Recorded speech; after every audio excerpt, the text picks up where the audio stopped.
Merci à toutes et à tous de nous rejoindre dans cette édition de l'information sur Lumière du Monde Télévision. Voici les titres de ce journal. Palmyre en Syrie est finalement tombé entre les mains des djihadistes de l'État islamique.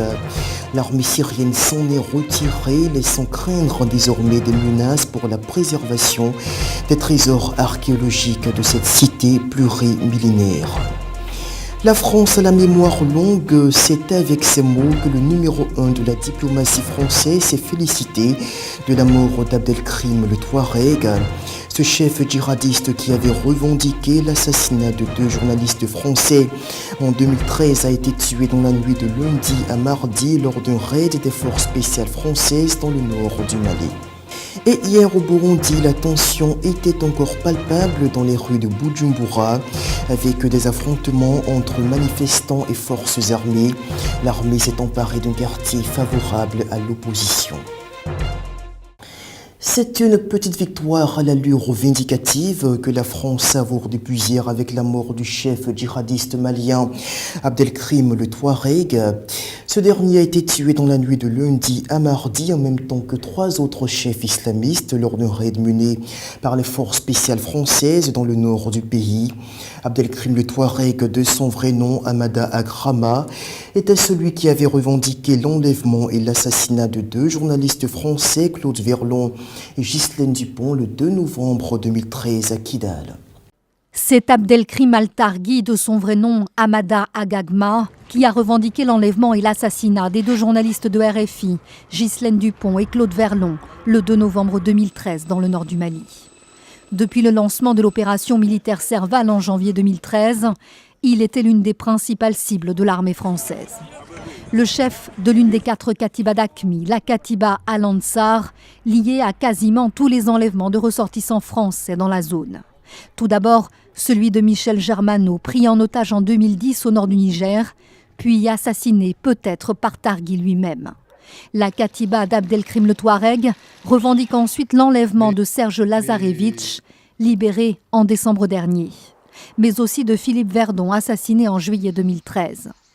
Al-Ansar est encore au cœur de l'enlèvement des 4 otages d'Arlit, employés d'Areva, finalement relâchés fin octobre 2013. Âgé d'environ 40 ans, Abdelkrim le Touareg était originaire de la région de Kidal. Il était le seul Touareg à la tête d'une brigade d'Al-Qaïda au Maghreb islamique. Les manifestations ont repris au Burundi malgré la décision de report des élections locales annoncée hier par le gouvernement. Dans les rues de la capitale, des heurts ont à nouveau éclaté entre protestataires et forces de l'ordre. L'armée qui a par ailleurs pris le contrôle d'un quartier de Bujumbura favorable à la contestation. Ce mercredi, le pouvoir burundais avait annoncé le décalage de la date des législatives et des communales pour le 5 juin prochain au lieu du 26 mai comme initialement prévu. Le reportage. Malgré un report des élections au 5 juin, les manifestations contre le 3e mandat du président au Burundi ont redoublé hier à Bujumbura, où la police a repris le contrôle d'un quartier par la force. Certains témoins ont décrit des scènes de guerre, mais aucun bilan n'était disponible. Pierre Nkurunziza a par ailleurs mis en garde les médias locaux et internationaux qui tenteraient de diffuser des informations visant à diviser le Burundi. Il appelle au retour des personnes ayant fui le pays vers la Tanzanie, le Rwanda et la République démocratique du Congo. De même pour ceux ayant fui, dit-il, par avion vers l'étranger. Je leur demande de rentrer au pays où tout est calme et paisible.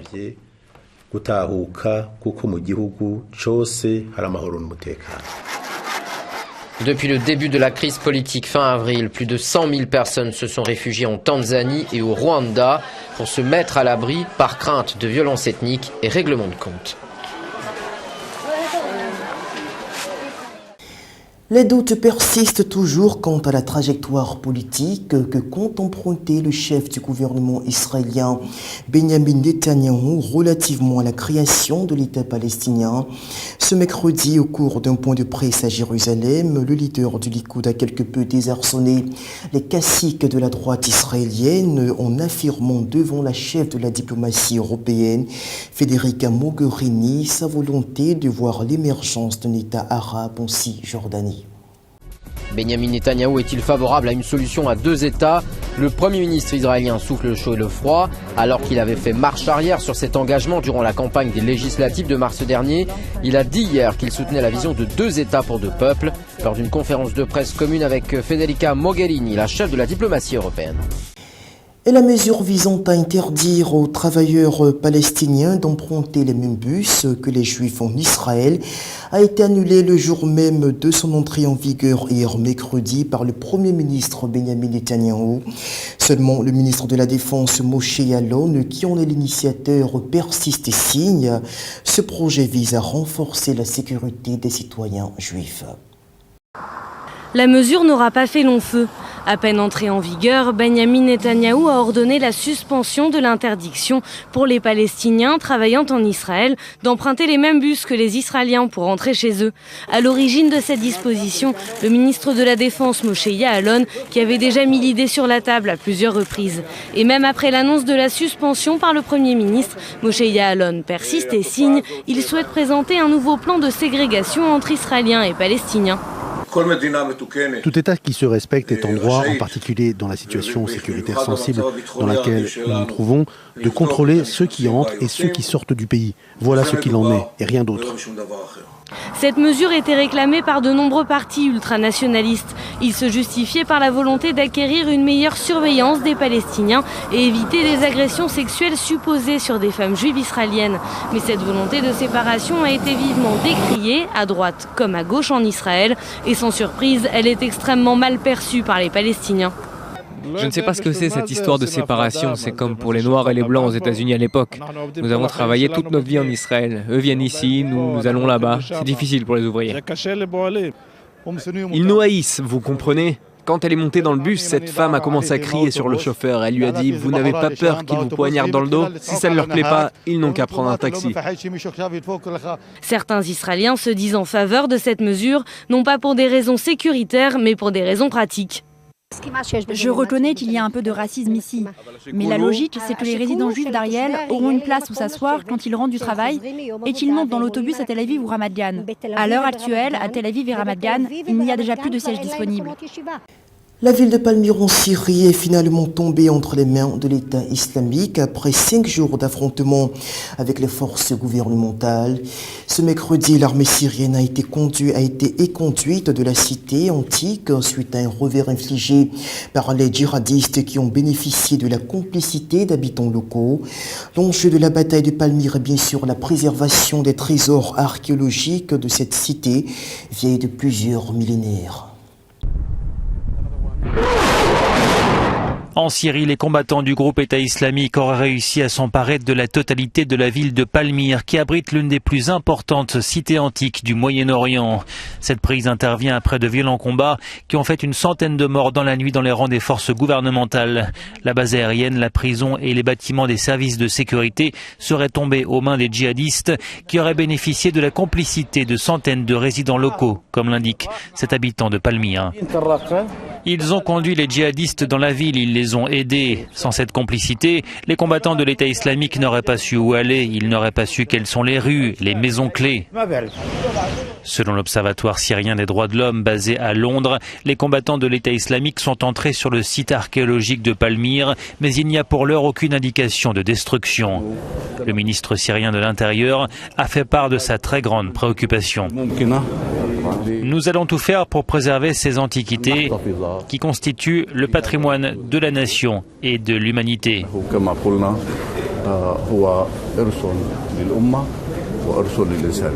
L'UNESCO a demandé la cessation des hostilités pour sauver ces ruines monumentales vieilles de plus de 2000 ans. La cité de Palmyre pourrait subir le même sort que d'autres sites archéologiques en Irak détruits par les djihadistes. Et à Damas, dans la capitale syrienne, une institutrice a été tuée ce mercredi dans des tirs d'obus de la rébellion. Ces tirs ont également fait une vingtaine de blessés parmi les élèves et le personnel de l'établissement où exerçait la victime. Les précisions du médecin traitant. Ce matin, vers 10h30, nous avons reçu un groupe d'enfants avec leurs professeurs. Ils ont tous été blessés par des obus largués près de l'école Thaqafi. Mais malheureusement, l'enseignante a succombé à ses blessures.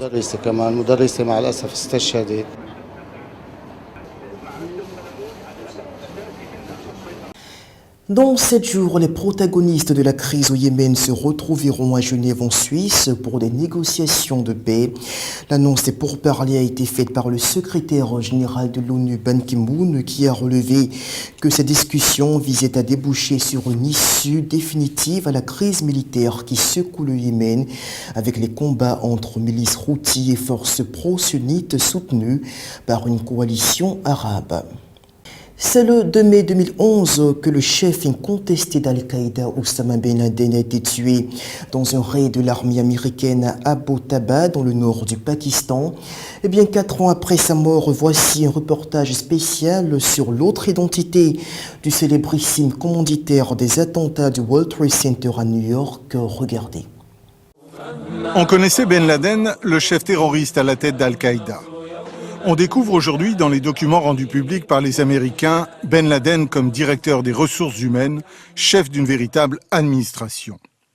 Aux commandes de son organisation, il s'occupait en permanence du recrutement des combattants. Il leur envoyait des questionnaires d'embauche. Nom, prénom, âge, situation maritale, avec des questions très claires. Voulez-vous commettre un attentat suicide? Qui devons-nous contacter si vous devenez un martyr?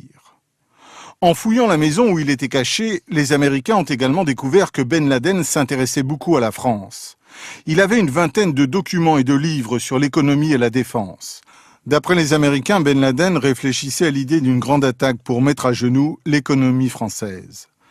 Retranché dans son complexe d'Abbottabad au Pakistan, Ben Laden était obsédé par la sécurité. Il demandait à ses hommes de ne pas communiquer par email, de ne pas se rassembler en groupe. Et il s'inquiétait de la présence de puces électroniques dans les vêtements de sa femme. Des consignes de prudence qui n'ont pas empêché les Américains de le trouver et de l'abattre. C'était le 2 mai 2011. Et ce reportage aux États-Unis sur le système des parloirs vidéo qui tendent à s'imposer dans les prisons américaines. Le détenu peut communiquer en toute liberté avec son proche venu le visiter, mais par l'intermédiaire d'un contact virtuel. La mesure est certes saluée par certains proches de détenus qui relèvent le raccourcissement des temps d'attente, mais pour d'autres, le contact physique est plus que nécessaire. Quelques explications. L'endroit a tout d'un cybercafé et pourtant, nous sommes bel et bien en prison. Depuis plusieurs années, les pénitenciers américains s'équipent de parloirs vidéo. Un système alternatif aux parloirs physiques qui trouve grâce auprès des gardiens. You have the video visitation units inside of the housing unit, so the inmate doesn't have to move anywhere. You don't have to worry about contraband control. Seulement, cette innovation tente à phagocyter les dispositifs existants. Sur les 23 prisons texanes à avoir adopté ce système, 13 ont mis fin purement et simplement au parloir physique. I think that the human contact is needed. I think that even though there's a piece of glass there is a human body on the other side. À l'instar de cette femme de détenue, certains visiteurs saluent néanmoins la commodité d'un dispositif qui évite les temps d'attente. Quoi qu'il en soit, le parloir vidéo n'a pas vocation pour l'instant à traverser l'Atlantique. L'actualité religieuse pour terminer avec ces chiffres qui donnent encore froid dans le dos. 70 chrétiens au moins auraient péri dans des attaques au centre du Nigeria entre le 25 avril et le 11 mai dernier. Les attaques seraient l'œuvre de bergers peuls opposés à l'implantation d'églises. L'attaque la plus meurtrière s'est produite le 2 mai contre un village où 27 chrétiens ont péri, dont le pasteur et son épouse. Et c'est le 30 mai prochain qu'aura lieu le Global Outreach Day. L'événement rassemblera cette année des chrétiens de 130 pays à travers le monde. Si l'on en croit les chiffres avancés par le promoteur de la vision en Suisse, Bitty Bowman de Livnet, 30 millions de chrétiens se seraient déjà mobilisés ces dernières années autour du globe pour cette journée annuelle d'évangélisation. Et des centaines de milliers de personnes auraient trouvé la foi à cette occasion. Concrètement, chaque chrétien peut se mobiliser en lançant seul ou avec son église une action de diffusion de littérature chrétienne au porte-à-porte. C'est donc ici que l'on s'arrête pour l'édition de ce jeudi. Merci de nous avoir suivis. Rendez-vous demain. D'ici là, portez-vous bien. Au revoir.